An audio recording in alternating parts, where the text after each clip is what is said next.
Hello everyone and welcome in this video about look development in Diachromie and Diaphanie. In this video we are going to develop a look for a particular project, an actual short film that I've shot as a cinematographer, and you'll see that this look demonstrates the possibilities of Diachromie and Diaphanie. Developing a look for that film was surprisingly simple. It's not always the case, but because it has solid references, we were able to work upon presets that we already have, and you'll see that in this case, this is very simple and very pleasant. This film is called Dans la boue, Into the Mud. It was directed by Andy Buron, and it takes place during the First World War in France and features a discussion between two soldiers, a Frenchman and a British man at dawn. The Frenchman is stuck in the crater, swallowed by the mud, and the discussion is about their future and how they can help each other while the sun is rising. In the film, there are only two actors, John Robinson, an American actor who plays the British soldier. You may have seen him in Gus Van Sant Elephant, and Félix Lefebvre, a great young French actor. It's a wonderful pairing of actors, and the film is entirely about them and their discussion. It's a cinematography with very few possible interventions because it's only outside on location, and at the same time it's a very heavy period of time in terms of historical significance. Therefore, it is the look that has to deal with all these issues. The director, Andy, came to me with some very strong references, and I'm going to show you those references. That's images of war and darkness. As you can see, it's just few images, and then we discussed them. It was obvious to him that he wanted a film rendering. This is an image from Spielberg movie. This is The Army of Shadows by Jean-Pierre Melville, famous French director of the 60s. This is from the Coen's brother. So all those images are quite desaturated, colored in blue or cyan, and in any case cold. And it's also a rather thick image texture. And with these images and these instructions I had enough to bring out this look, for which I need relatively simple starting point. So what I see in these images. So first I see that most of them are shot in film. I also see a lot of desaturation, quite a lot of contrast, and some things that make me think about bleach bypass process. Then definitely a cyan or blue shade in the image's dominant color, and then a very thick texture, very metallic, very silvery grain, a lot of accutants, and a very pronounced modeling.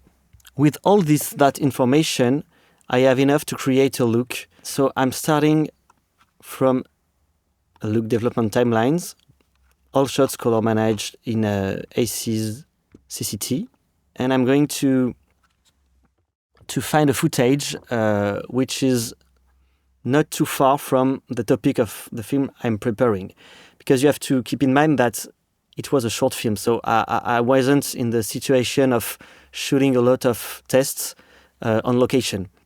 Having some footage that can help me to build the look before the shooting was very helpful, in fact. So that shot could be fine. It's not the right war, obviously, but it's still a shot in the right mood. So let's start from here. It's an Arri Alexa shot. I'm going to shoot in Alexa 35, but it doesn't matter because I'm developing my look in the ACES color space. There will be some subtle, very small differences from camera to camera, but the main element of my look must be able to be determined on a timeline like this, with a large variety of shots. So, first node, it's going to be Diachromie, and then I'm going to add a second node with Diaphanie for later. With the images I've seen before in mind, I'm going to start from a Vision3 preset. It's always nice. I mean, it's very robust, just as the Kodak look. For that type of very filmic situation, it's a good start. thinking about some of the references I had, I'm going to add a little bit of bleach bypass effect. So I'm going down into the Effect tab, I'm enabling the bleach bypass, and I'm putting a certain amount of it. So bleach strength, something like that. You can see that by adding that effect, I've changed the contrast curve quite a lot. The bleach bypass is contrasting, and if we have a look on the curve, bypassing the bleach bypass effect, there's a huge contrasting effect. So I'm going to compensate that effect in the main contrast slider. I don't want that much contrast, so I'm reducing the contrast, and I'm going back almost to the contrast I had at the beginning on the Vision3 presets. Okay, let's watch it. Okay, that's nice. You see? That's quite a hard look. It's very nice. So I'm going to add something else. It's just that the bleach bypass tends to neutralize the highs and the lows. That's normal because, how can I put it? Desaturation phenomenon appears in the highlight and in the low light because of the silver grain that remain in the emulsion in the photochemical process. So I don't have that much feelings of the color tone curves anymore. So what I'm going to do is that I'm going to remove that color tone curve on that look, and I'm going to add a second diachromie node just after, and I'm going to put back the color tone curve just after the bleach bypass, in fact. So I'm loading the Vision3 color tone curve just after in that second node of diachromie, and I'm going to choose a color which is a little bit greener for the highlights, just maybe to add a little bit more. And so I have strong color casts thanks to the color tone curves just after the bleach bypass effect. So it's getting very looky, and it's nice. It's what I want. As you can see, it's doing a lot. For enhancing that down feeling, I'm going to add a global color shift with a dedicated tool in the color tone curve module. I'm going to give the whole image a slightly cyan or blue look. So I'm going to choose a color, and I'm going to enhance the saturation. So that's global color shift, which is blending with the color tone variations of the highlights, midtones, and shadows. And it lets you choose a global color cast for your image. And I've got a nice cyan look, but with like a little bit more yellow-green in the highlight and a little bit more blue in the low lights still. So here we are. We've got a very strong look, and it was quite easy to do, right? And now we're going to add texture to it. In Diaphanie, I'm going to add something like an exaggerated 35mm rendering. So in the spatial equalizer, I'm going to reduce the very high frequencies and then add a little bounce to the mid frequencies, something which is a little bit like extra acutance, a bit like black and white photography, something a bit strong, a bit hard. So that's fine like that.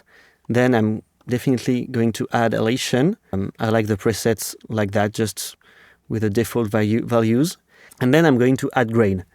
So I'm enhancing the blend to see it better. And I want like a very silvery grain, something like which looks just like the bleach bypass effect. So I'm going to decrease the decoupler slider to have like black and white grain and very harsh grain. I'm going to choose the right amount on the global effect. I could adjust the influence zone by zone, but to do that, I'd have to go into the film, like in the final grading, to really see where I want more or less grain. And it's not at that time of look development that I'm going to do that. So I like that. I like the grain like that. It took me a few minutes, as you can see, and I've got something that I'm very happy with. You can I'm going to bypass the look, and you can see how strong it is, how, I mean, it's a very strong look, and we're going to have a look on some other images, and of course images from the film.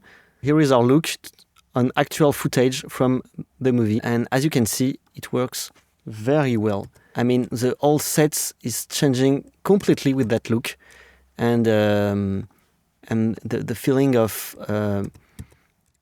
roughness, of hardness. I mean, it's much more the feeling of the film. What I could do to enhance that look a little bit, maybe I could move the skin to enhance the skin tone a little bit. With a very cold look like this, the skins are quite desaturated and quite off. I'll probably need some keying at the end anyhow to have like vivid actors in that very cold environment. But what I could do right now, it's maybe in the selective color guideline, enhance a little bit the saturation and change a little bit the color of the skin tones and the lips to get a little bit of presence of the skin. It's something that I could try if I need to enhance that look. So I can try to change a little bit the skin tones like that, but not too much, and that's definitely a look that I could use for the film. So that's about how long it took me to create that look. Because I came in prepared, because I knew what I want, and because I knew how to manipulate my tool, it was very easy and very pleasant to make that look development. The Kodak look is very complex. The bleach bypass effect is very complex, but manipulating them and dosing them, it doesn't have to be complex. It's just finding the right balance, just like having the right discussions with the director. And you see that in that case, even it was created like a bit blindly because it was a short film and we didn't have the money to shoot a lot of tests. Because we were well prepared, we get pretty close to the final result from the look development. So as a cinematographer, that approach changed the way I work like a lot. And I continue to enjoy it. We are going to do some other look development video in the future, and I hope you like it. See you soon.